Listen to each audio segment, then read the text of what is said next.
Right now, delighted to welcome to the studio Sam Armstrong, who's a Conservative commentator and joins me, as always, on a Monday morning. Good morning to you. Good morning. No, normally you and I, right at this point, we're discussing the Monday morning announcement from the Labour government. We haven't got one today, but we have got a major internet outage affecting, I mean, dozens and dozens and dozens of websites that people would be using. Although, frankly, a lot of those are websites you shouldn't be using on Monday morning because you're supposed to be at work. Well, I've got a little theory as to why there isn't our weekly press release from the Home Office pretending that they've solved it, and it's because we are today 82 short of beating the 2024 record for illegal migrants, and it's only October. The weather isn't great, but there's a chance that 100 people are going to come across either today or tomorrow, and we are going to hit record numbers once again under the Prime Minister that promised us no ifs, no buts, he would smash the games. But hold on a minute, yesterday there was a press release by the Home Office that we put out, you know, on social media, and they were terribly excited about, you know, with another 16 people returned to France. Yeah, in return for 16 coming over plus their families, by the way. Yeah. But again, on the same day that I think 350 roughly had arrived, and they're literally putting out press releases going, "Oh, look at us, 16 people back in return for 16 coming in," and the 360 or whatever who arrived that day. I mean, do they hear themselves? Well, it's a joke. It's insulting to the public. It's insulting, frankly, to the institutions that they occupy. And it's dangerous for the country. I mean, look, we are in a situation in which we've had, forget one in, one out, we've had 36,734 in and 42 out. Yeah. It is a joke. They are not even beginning to touch the sides of dealing with this issue. And they're going to continue to do so because, come what may, there is absolute total reticence to do the only thing that is necessary, which is to say to these people, no ifs, no buts. You come to this country illegally, you're going somewhere else. Nobody gets to stay. And you're going to be... You only need to do that once, and it's over. And it's done. I know, again, Australia did it. Well, God, my God, we've talked about that a million times. And my God, we're going to talk a million more times about our next topic as well. Prince Andrew. Yes. Two big developments related to Prince Andrew over the weekend. One... is more revelations in Virginia Giuffre's book, and she, of course, committed suicide, having been a victim of abuse. And she's in her memoirs, which are published tomorrow, but early excerpts have revealed, you know, she talked about being sexually abused by her family, her father and a family friend as a child, and then being targeted by Ghislaine Maxwell and Jeffrey Epstein. This is a very normal story, sadly, because they, you know, abusers know the girls and the boys to target. They know what they're doing, and then being abused, saying she feared that she was going to die as a sex slave, being, you know, subjected to horrific sadomasochistic abuse and choking, goodness knows what, by Jeffrey Epstein and the friends of his that she was handed around to. More details about her claim that she had sex 3 times with Prince Andrew. The third one in basically an orgy with a bunch of women who were under the age, well, girls under the age of 18. In her belief, she thinks she was around 18. Now, again, Prince Andrew has always denied ever having even met, let alone having sex, Virginia Giuffre, despite the photograph and all the allegations, and, of course, paying £12 million to her, the way you do. As I've always said, I mean, who of us has not paid £12 million to someone accusing us of a crime when we haven't even met them? But there we are. We've all made that mistake, have we not? There's no doubt at all that her publishing Beyond the Grave is more damaging because, look, you know, she committed suicide. She's obviously had a very troubled life. Yet, do you think if you've been the victim of abuse and you've been sex trafficked? Now, again and again, also, more lies have emerged about, I mean, crucially, just ahead of the weekend, about these latest email revelations that have come out of America, that, of course, once again, yet more proof that Prince Andrew lied during that interview for Newsnight and Emily Maitlis when he said, you know, he'd broke off contract with Jeffrey Epstein. Well, we know he hadn't. We knew, I mean, he basically in contact, and also that he basically wanted dirt on Virginia Giuffre. Crucially, he basically got hold of her social security number, her date of birth. He was convinced she had a criminal record and gave it to his close protection officer. And we know this because in his own words, in his email that he wrote himself to the Queen's Deputy Press Secretary, he said, I'm going to basically get some dirt on her, effectively. Now, illegal for a police officer, illegal to ask a police officer to commit a crime, because it would be illegal for a police officer to do that, likely to face police investigation. Unlikely anything would come of it, because that's what happens with the royal family. Remember those bags of cash that Prince Charles got given? That's all gone away, right? I'm sorry, that is what happens in this country. Come on. But no, that's literally what happens in this country. But we've had him stripped of what? He's been told you can't use the Duke of York, you can't use whatever other random stupid titles he's got.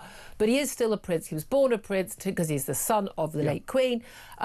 Lots of calls for him to not only face police investigation, but also, I mean, literally just disappear. Why are you in this big house? What are you living off? Where is your income from? Are taxpayers paying for any of it?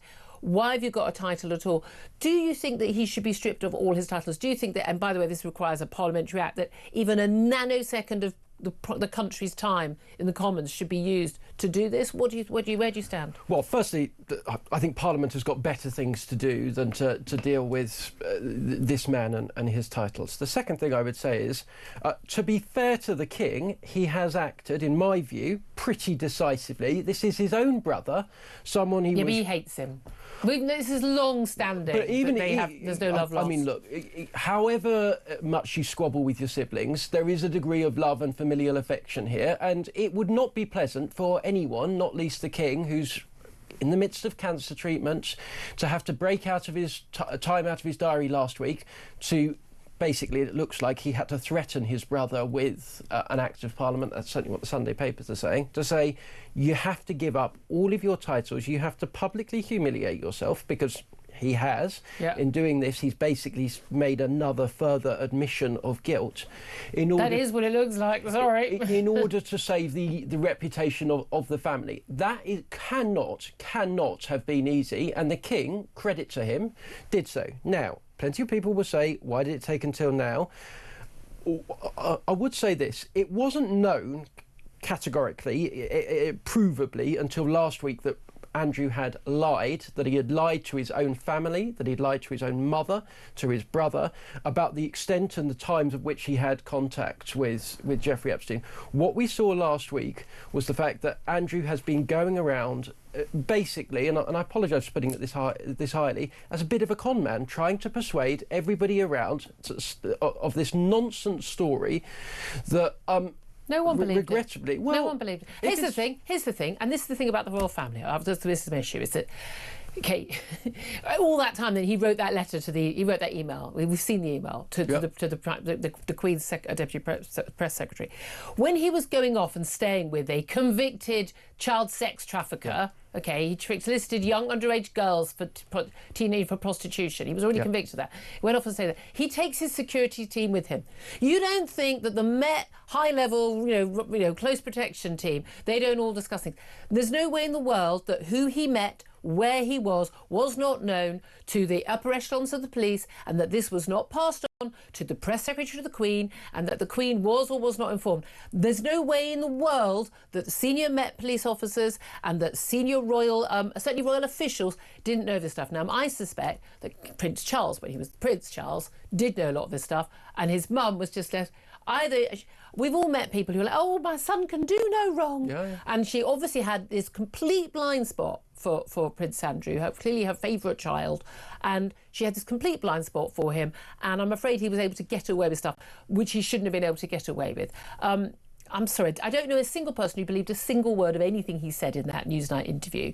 I did, but what he said was so stupid and idiotic that was enough to damn him. That was the thing, actually. There was, until this week, a perfectly plausible story that Andrew was, if not nice but dim, something mildly akin to that, maybe a bit worse than that, but not much worse. We now know that he lied to his own mother's face, he's lied to his own brother's face, and as a result, he's been stripped of everything that he's ever had. I'm sorry, the 12 million quid is the giveaway. The 12 million quid is the giveaway. I'm sorry. It's ridiculous. There's a photograph of him with the woman he says he never met, for goodness sake. Look, I want to ask you, because I'd love to hear from the audience, should Prince Andrew be stripped of all of his royal titles after the latest revelations, not just in the emails, but from the Jeffrey Epstein victim, Virginia Giuffre? Give us a call, 0344 499 1000. Tell us whether you think he should or he shouldn't, or whether you really could not give two hoots, because I think that's also a perfectly legitimate answer.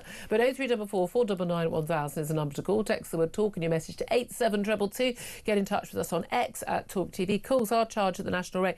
Text costs standard network rate message. Feel free to get in touch about any of the other big topics we're going to be talking about today, and we'll get to some of those in just a moment. But For me, I don't approve of titles anyway. Okay, there's no one beneath me, and there's definitely no one above me. I mean, I play along with, you know, Lord and Lady and Baroness and this and Your Honour. I'm not calling anybody Your Highness, because there's no. I'm sorry. I do not believe. I think we're all created equal. I don't think the royals had invited you, Julia. No, I don't think there was much. I did go to a party at Windsor Castle once, and I managed to avoid getting into a scenario where I would embarrass myself to the hostess.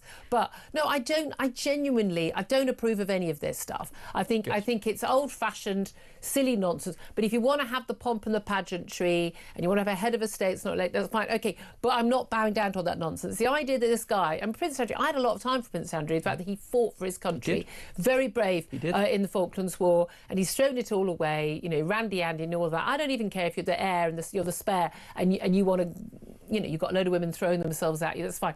That is not what I believe has happened. I know that newspaper editors have safes full of stuff on him and on Sarah Ferguson and everything. And I'm sorry, everybody knows there's so much more. These two have been basically, how can I put it?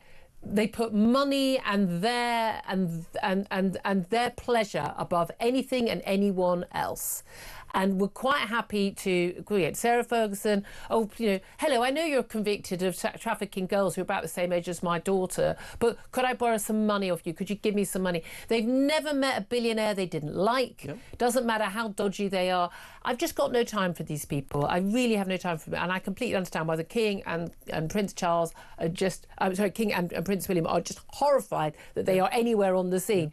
But that's the problem of saying, we're going to have this family that we're going to hold up and put on a pedestal. Well, how's that working for you? Well, I would say that the royal family has consistently, I'm afraid, pretty consistently had a problem with what to do with the spare.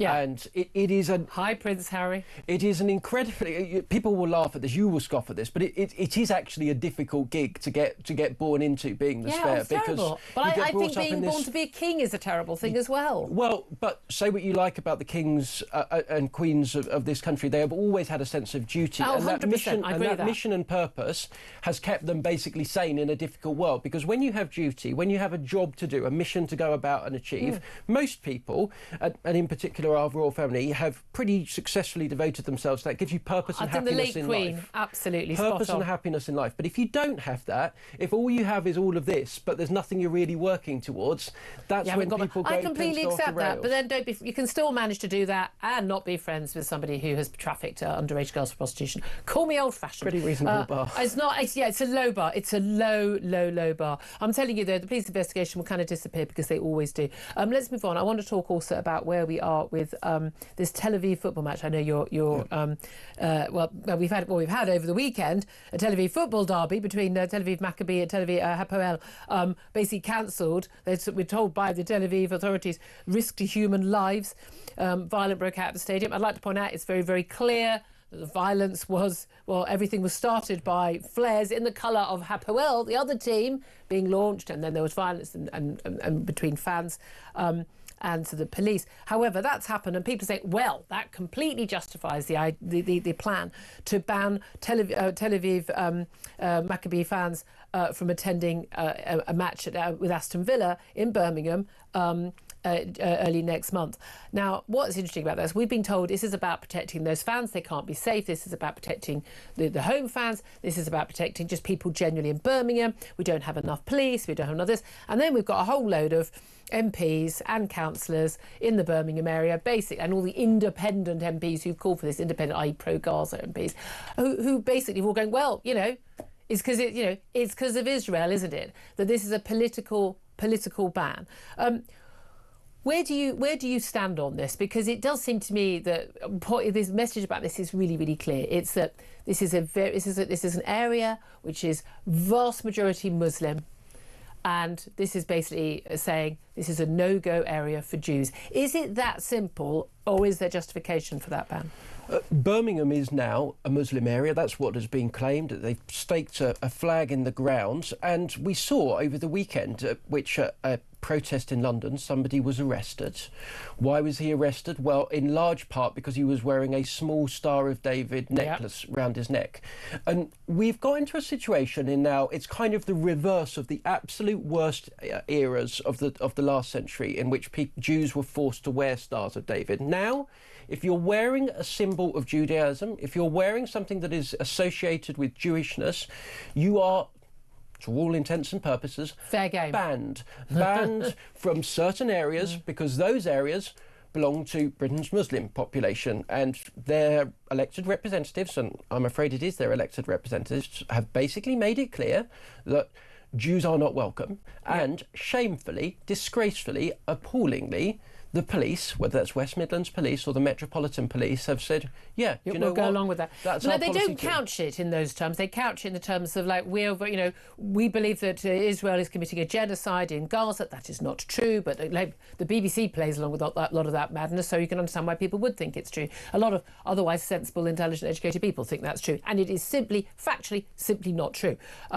But they couch it in those terms, that this is a team that represents a country, although it's not a national team, but there have been demands that not only Israel, out of the, they should be out of the Eurovision, out of UEFA, out of the World Cup, and that their team should be out of any, this is the Europa League, they shouldn't be allowed to play in Champions League or whatever it is they've been playing in.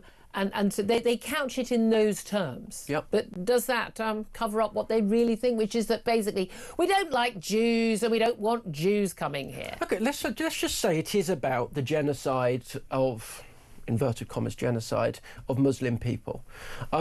OK, well, there's going to be a number of sporting fixtures this year in which players from China are going to come and play. Yep.